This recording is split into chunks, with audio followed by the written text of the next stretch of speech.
জীবন যেখানে যেমন, এই শাশ্বত সুন্দর ও বাস্তবিক কথাটা আমাদের সবার জন্যই প্রযোজ্য। আমরা প্রতিনিয়ত লড়ছি জীবনকে সুন্দর, সফল ও অর্থবহ করার জন্য।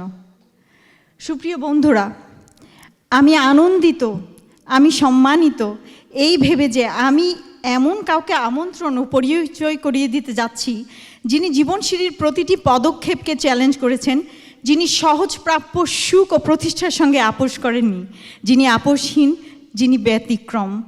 কারণ তিনি বাংলাদেশি উচ্চশিক্ষা ও চাকুরিকে পশ্চিমা বিশ্বের রাষ্ট্রীয় অর্থনৈতিক কাঠামোতে স্থাপন করেছেন। আর তাই অধ্যবসায়, পরিশ্রম ও মেধার অপর নাম মনোয়ারা বেগম। আর তাই সমৃদ্ধ পরিবার ও সফলতার অপর নাম Monowara Begum. Dear friends, let's give a big hand for Monowara Begum. Thank you so much Tanjila, তুমি এমনভাবে প্রেজেন্ট করেছো, আমি টোটালি নার্ভাস। এবং আমি জানি না, আমি কিন্তু কোনো প্রিপারেশন নিয়ে আসিনি, সবাই এত সুন্দর করে প্রেজেন্টেশনটা করেছে সবার ওন লাইফটা দিয়ে। সো আমি really be happy and be blessed এখানে আসার জন্য, এবং specially women's day and then Ramzan Mubarak. And another part হচ্ছে, sorry, thank you, hello, it's okay, আমি ট্রাই করব। আচ্ছা, ইটস ওকে, আমি কি কন্টিনিউ করতেছি। হ্যালো, হ্যাঁ ঠিক আছে, থ্যাংক ইউ। সো আমি স্পেশালি থ্যাঙ্কস জানাই CBBPA, যারা এত সুন্দর একটা ইভেন্ট অর্গানাইজ করেছে, থিঙ্ক করেছে প্রত্যেকটা ওমেনকে প্রেজেন্ট করার জন্য। এখানে প্রত্যেকটা ওমেনের মধ্যে কিন্তু একটা স্পেশালিটি আছে, সেটা হচ্ছে যে এক একজনের এক এক ধরনের। তবে has to be everybody like have to be believe that one, love that part, because আমাদের প্রত্যেকের একটা লিমিটেশন আছে, সব ক্যাপাসিটি আছে। You have to find your own way, own self. তোমার লিমিটেশনটা কী? Don't look other peoples, you have to be competitive with your self, because তুমি যদি আদার পিপল দিকে দেখো তুমি কিন্তু লুজ করবা। লাইফ জার্নিটা কিন্তু আমাদের একটাই, একটা লাইফ জার্নির মধ্যে আমাদের সব কিছু কিন্তু কমপ্লিট করতে হবে।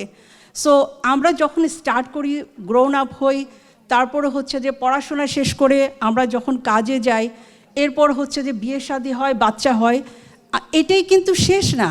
সো এটা হচ্ছে যে আমরা যে অ্যাজ এ ওমেন, এটা হচ্ছে যে প্রত্যেকে নিজেকে প্রথমত ভালোবাসতে হবে, তখন তুমি তোমাকে রিকগনাইজ করতে পারবা, আদারওয়াইজ নট। আমি একজন ওমেন, হ্যাঁ আমি এই দেশে এসেছি, আমি কিন্তু মানে আমার মাস্টার্স কমপ্লিট করে আমি কিন্তু সাথে সাথে ব্যাংকে জব করি, এবং অ্যাজ এ ওয়ার্কিং ওমেন হিসেবে কিন্তু ক্যানাডাতে আসা। প্রথম ধাক্কাটা যেটা, এখানে আমার আগে যারা অনারেবল স্পিকাররা বলে গেছেন যে ল্যাঙ্গুয়েজ ব্যাপারটা, হ্যাঁ এটা হচ্ছে বিরাট একটা ব্যাপার। এবং যেই টাইমটাতে আমি স্টার্ট করি, আমার কিন্তু কোনো ইনফরমেশন ছিল না আমি কোন জায়গা থেকে স্টার্ট করব।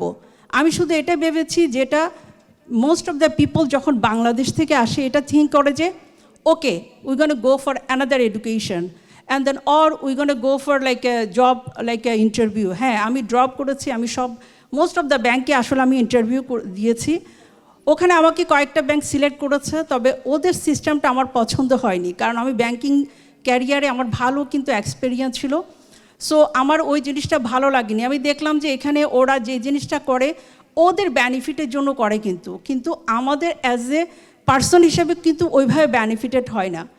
তো আমি যখন কন্টিনিউ করতেছি যে কোথায় গিয়ে আমি পাবো সেটা, এখানে জব ফেয়ার হয় প্রতি বছর, কিন্তু সালন দো কারিয়ার পালে দো কাংডে ওখানে জব ফেয়ার হয়। তো ওখান থেকে কিন্তু আমি আমার সেই কোম্পানিটা আমি ডিসকভার করি, এবং আমি যেটা থিঙ্ক করেছি যে হ্যাঁ আমি আমার MBA-টা কমপ্লিট করব, then go back to job and then like that. But এটা হচ্ছে যে আমাদের থিঙ্কিং হচ্ছে আমাদের বাংলাদেশি স্টাইল, কিন্তু এই দেশে হচ্ছে যে এক্সপেরিয়েন্স প্রয়োজন হয়। তারপর হচ্ছে আরেকটা জিনিস হচ্ছে যে ল্যাঙ্গুয়েজটা ভেরি ইম্পর্ট্যান্ট। এখন আমি একটা জায়গায় গেলাম, স্পেশালি হচ্ছে আমরা যখন কুইবেকে থাকি আমাদেরকে ফ্রেঞ্চ ল্যাঙ্গুয়েজটা অবশ্যই জানতে হবে, কারণ ওইটা না জানলে আমরা কখনো কিন্তু মানুষকে বুঝতে পারবো না। আমি জব করতেছি বাট আমি মানুষকে বুঝতে পারতেছি না, ওইটা ডাজন্ট মেক এনি সেন্স। কারণ আমরা আমাদের বাংলাদেশের সব কিছু কিন্তু জানি, কিভাবে কোথায় কি কাজ করে, কিন্তু এদেশে এসে ওইটা জানি না। তখন যাই হোক, এটা আমি নিজেই ডিসাইড করি যে না, I have to complete the French. I did it, এবং আমি এত ক্রেজি লেডি, আমি এটা এন্ড না করা পর্যন্ত ছাড়িনি, আমি শেষ করেছি। দেন এবার স্টার্ট করি আমার ক্যারিয়ারটা। সো এইভাবে করে আমার সব কিছু শুরু। আর আমি যেই জায়গায় কাজ করি সেটা হচ্ছে আমি ফাইন্যান্সিয়াল সেক্টরে কাজ করি, আমি একজন ফাইন্যান্স অ্যাডভাইজর। আমি যখন ফাইন্যান্স অ্যাডভাইজর, এবং আমি দেখেছি অনেকে কিন্তু ফাইন্যান্স অ্যাডভাইজরের ওয়ার্কটা কি অনেকে জানে না। এটা হচ্ছে যে একটা মানুষ এই দেশের ক্যানাডিয়ান সিস্টেমে কিভাবে তার মানে রিটায়ারমেন্টটা কিভাবে কাজ করে, তার হচ্ছে যে বাচ্চাদের এডুকেশনাল প্ল্যানটা কিভাবে কাজ করে, প্লাস হচ্ছে অনেকের অটিস্টিক বাচ্চা আছে যারা হচ্ছে যে অনেকে জানে না এখানকার গভর্নমেন্ট প্রচুর বেনিফিট দিয়ে থাকে, যেটা হচ্ছে যে অনেকের জন্য খুবই উপকারী। তো সেই জিনিসগুলো আমি কিন্তু কাজ করি। এবং হচ্ছে যে আরেকটা জিনিস হচ্ছে যে এই দেশে মানি কিভাবে কাজ করে, মানে আমরা যখনই অ্যাকাউন্টটা ওপেন করি, যেমন নীলুফার আপা একটা কথা বললো, আমার খুবই ভালো লেগেছে, become a financially independent. Of course become a financially independent হতে হলে জানতে হবে আমি কিভাবে হতে পারবো সেটা। সো এখানকার যে সিস্টেমগুলো আছে, তো ওই জিনিসটা হচ্ছে যে স্পেশালি গ্লোবাল মার্কেটে আমরা কিন্তু যেতে পারি না, কিন্তু ব্যাংকটাই কিন্তু বেশিরভাগ সেটা বেনিফিটেড করে। সো আমি কিন্তু গ্লোবাল মার্কেটের সাথেই কাজ করি। সো আমার হচ্ছে যে ম্যাকানজি ইনভেস্টমেন্ট, এজিএফ ইনভেস্টমেন্ট, এবং হচ্ছে যে আমি আবার আপনার মর্গেজটাও করি, প্লাস হচ্ছে যে রিটায়ারমেন্ট বললাম। এই দেশের রিটায়ারমেন্টটা হচ্ছে যে আমি যদি কাউকে জিজ্ঞেস করি যে রিটায়ারমেন্টটা কীভাবে ওয়ার্ক করে, এখানে হচ্ছে 3 সোর্স অফ রিটায়ারমেন্ট আছে। সো এটা আমি মনে করি এই জায়গায় কাজ করার পর যখন আমি দেখলাম যে এটা সবারই দরকার যে জানার, প্রথমে জানা একটা ইম্পর্ট্যান্ট, আপনি কি করবেন সেটা আসতেছে পরে। সো সেই জিনিসগুলি কিন্তু আমি খুবই মানে হ্যাপিলি সার্ভ করি পিপলদেরকে জানার জন্য, কারণ আমি এই সাইডে কাজ করেছি এবং এই সাইডের অনেক ইনফরমেশান আমি জানি, যেটা হচ্ছে যে আমি খুব মানে হ্যাপি হই কাউকে এটা সার্ভ করার জন্য। এবং প্রত্যেকটা মানুষ কিন্তু উচিত তাদের বিকামে ইন্ডিপেন্ডেন্ট হওয়া। ইন্ডিপেন্ডেন্ট মিনস আপনি যত বেশি ইনফরমেশানগুলো জানবেন, রাইট ইনফরমেশান, আপনি ততটাই ইন্ডিপেন্ডেন্ট হবেন। এদেশে আসছে আমরা, আমাদের যে একটা আইডেন্টিটি, আজকে এই রুমটার সবাই কিন্তু সেটা কিন্তু প্রুফ করে দিয়েছে। সো আমরা কিন্তু ওদের চাইতে কম না, আমরা কিন্তু আমাদের সেই ট্যালেন্ট সব কিছু দিয়ে প্রুফ করে দিছি। কিন্তু আমাদেরকে জানতে হবে আমাদের লেভেল থেকে আমরা কিভাবে বিকামে ইন্ডিপেন্ডেন্ট হব, ফাইন্যান্সিয়াল ইন্ডিপেন্ডেন্ট, এবং হচ্ছে আদার সাইড যে লেভেলেরই কাজ করেন না কেন, প্রত্যেকের যার যার সাইডে সেটা হচ্ছে লাভ করতে হবে আপনি কি কাজটা করতেছেন। যদি আপনি কখনো সেটা না করেন, কখনো অ্যাচিভ করতে পারবেন না। তো আমার সাইডেরটা টোটালি ডিফারেন্ট, যেটা হচ্ছে যে ফাইন্যান্সিয়াল সেক্টরে কাজ করি, এবং অনেকেই ওটা চিন্তা করে যে এটা ফাইন্যান্স অ্যাডভাইজর মিনিংসটা কী। তো আমি অ্যাডভাইস করব যে আপনাদের যদি সময় থাকে, প্রত্যেকেরই যখন যে সময়টা ম্যানেজ করতে পারেন আমার সাথে কন্ট্যাক্ট করবেন, আমি ডিটেলস বলবো। এবং আমি মনে করি যে এটা সবার জানা থাকা উচিত। প্রত্যেকেই কিন্তু জব করতেছেন, টাকা ইনকাম করতেছেন, কিন্তু কোন জায়গায় গিয়ে কিভাবে বেনিফিটেড হবেন কিন্তু এটা জানতেছেন না, কারণ এই সাইডে আমরা অতটা দেখি না। সো আমি মনে করি এই জিনিসটা প্রথমে জানা প্রয়োজন। অ্যাজ এ বাঙালি হিসাবে আমি যখন এই জিনিসটা ডিসকভার করতে পেরেছি, আই ট্রাই মাই বেস্ট এই সার্ভটা করার জন্য। আমি যখন দেশেও কাজ করেছি, আমার দুটো ব্যাংকে আমার ভেরি গুড রিপুটেশন, স্টিল কিন্তু তারা আমার রিপুটেশনটা ধরে রেখেছে, মানে আমি ওই সার্ভটা করেছি বলে রিপুটেশনটা রয়ে গেছে। আমি যখন কানাডাতে চলে আসছি, তখন আমি রেজিগনেশন লেটার যখন দিয়েছি ওরা অ্যাকসেপ্ট করেনি। ওরা বলতেছে কানাডা অনেক ঠান্ডা, মনোয়ারা তুমি ব্যাক করবা, তোমার জন্য ডোর ওপেন। সো আমি যে জিনিসটা অ্যাচিভ করেছি বাংলাদেশে, আমি চাচ্ছি সেটা এখানে অ্যাচিভ করার জন্য।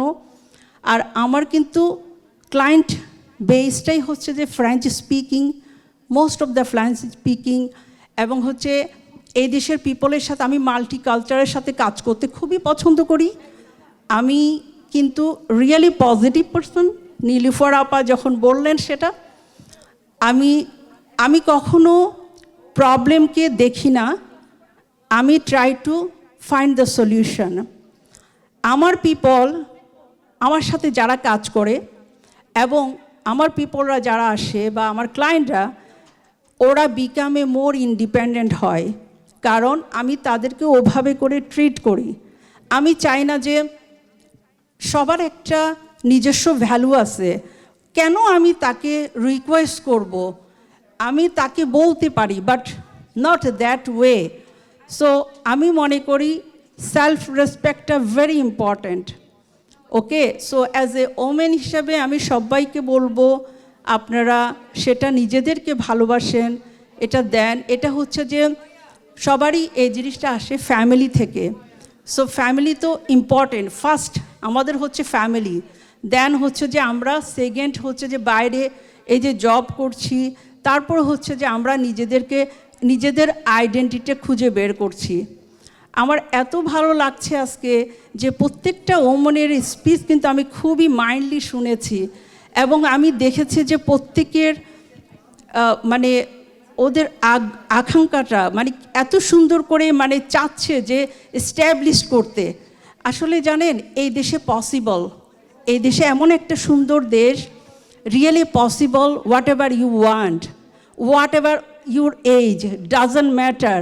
অপরচুনিটি মানে সবসময় আসে না, যখন আসে grab it and do it. So that's it. আমি চাই আমি যেখানে কাজ করি আমি কিন্তু competitive, very competitive, I like that one. এবং আমার কাজটা not for only for Montreal, Quebec, cross Canada এবং হচ্ছে ইউএস। আমি কাজ করি ইউএস, ক্যানাডা, এবং হচ্ছে যে আমি কম্পিটিটিভ লাইক দ্যাট ওয়ে। আমি প্রুফ করতে চাই অ্যাজ এ বাঙালি হিসাবে, দেখুক লোকেরা, দেখুক যে আমাদের বাংলাদেশের নামটা। যখন আমাদের কনভেনশন হয়, ইন্টারন্যাশনাল কনভেনশন ইউএসএ, তখন আমি যখন দেখি যে ইন্ডিয়ান পিপলদের নাম, আদার কমিউনিটির নাম, তখন চাই আমাদের বাংলাদেশের নামটা। আমি রিয়েলি এটা আমার ড্রিম যে আমি চাই ওই লেভেলের একজন ওমেন হতে।